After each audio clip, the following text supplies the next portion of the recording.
Welcome back to the channel. Today I wanted to show you what you could expect from Etihad's business class on their 787-9. Please follow me on Instagram at BrandonJohnson10K for behind the scenes looks at content that I will be reviewing in the future.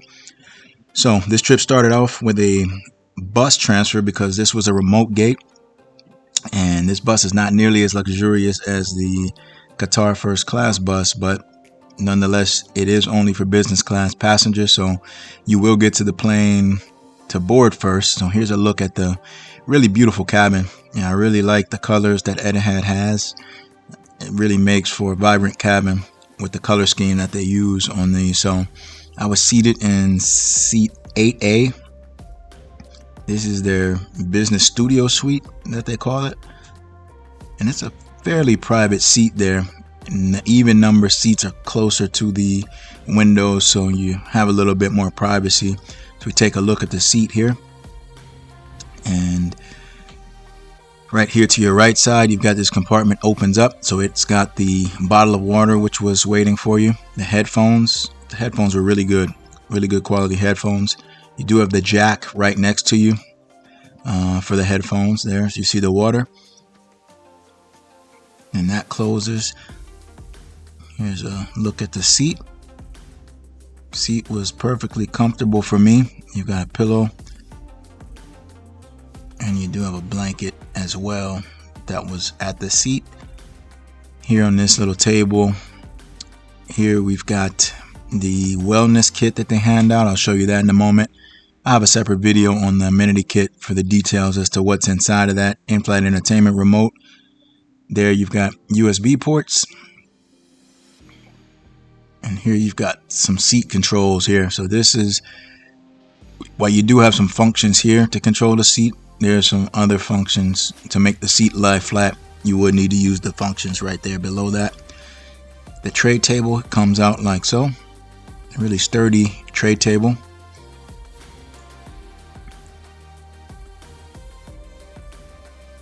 That's kind of neat how that comes out there. Nice in-flight entertainment screen you have. And you've got a nice footwell too that isn't narrow at all, so you can sleep comfortably with that footwell. There's a place you can put your shoes underneath the footwell also. So look at the blanket. We've got the menu for dining, which I'll show you in a bit. And this side, you really just got an extended armrest and some vents there. And you've got the windows. I mean, you essentially got one window that you can see out of well.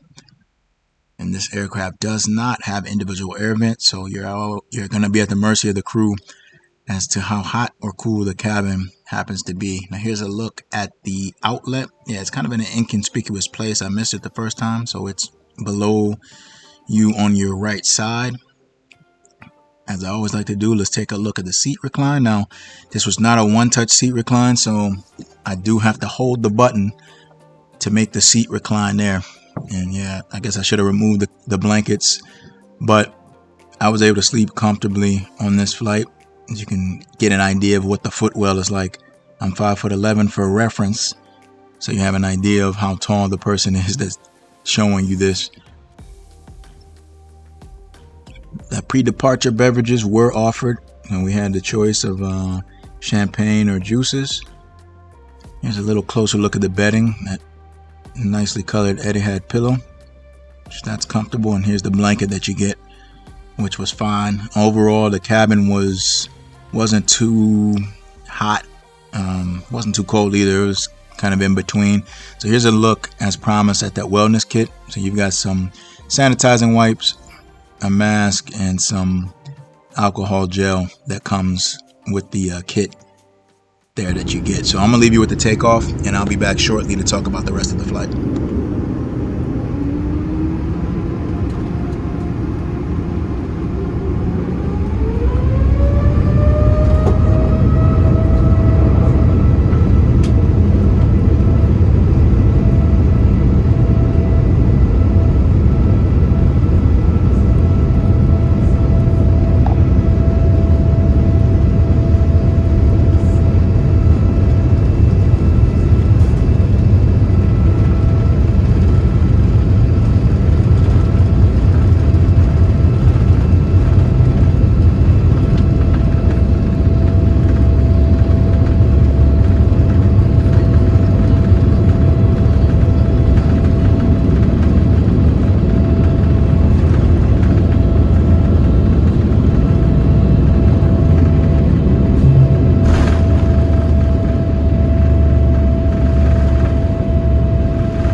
Let's take a look at the bathroom in the 787-9, and nothing too special about this bathroom really. It does have a nice pattern on the floor, but you don't have the window in this bathroom, and it's not really over the top. Fairly standard bathroom. You have there. I do like the tiles they have below, right there. I think that makes a nice touch with the black sink. I think it goes well with the rest of the decor in the cabin that they've decided to use. So here's a look, which I'll let you take a look at the menu, and I'll be back shortly with the meal service options. Well, at least the options I chose.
Okay, so for appetizer, I had the smoked salmon tartare, which was very good.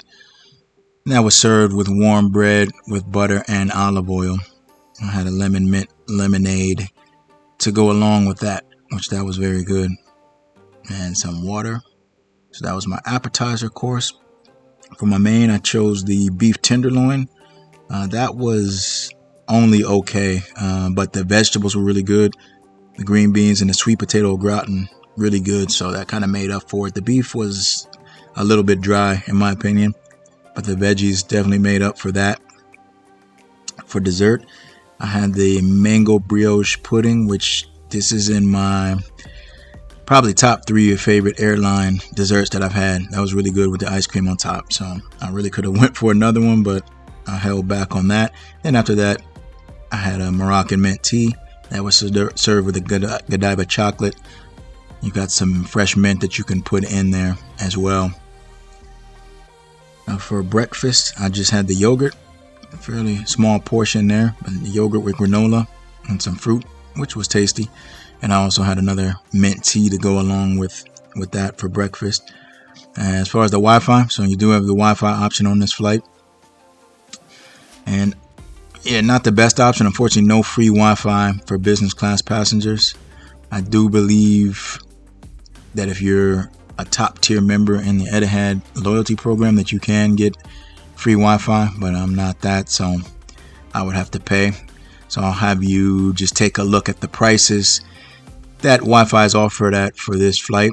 I'll also have you take a look at the in-flight entertainment, which by the way it's up there. It's one of the best ones out there. I don't think it's quite on Emirates level, but it is really good as far as the choices that you have. Plenty of options to look at, as well as the interface. I actually like the interface better than Emirates interface when it comes to the in-flight entertainment on Etihad. So I'll leave you with that, and I'll be back.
Okay, welcome back. I wanted to give you my final thoughts on this flight. So I thought the service was fine. Nothing really stood out, but nothing was really bad either.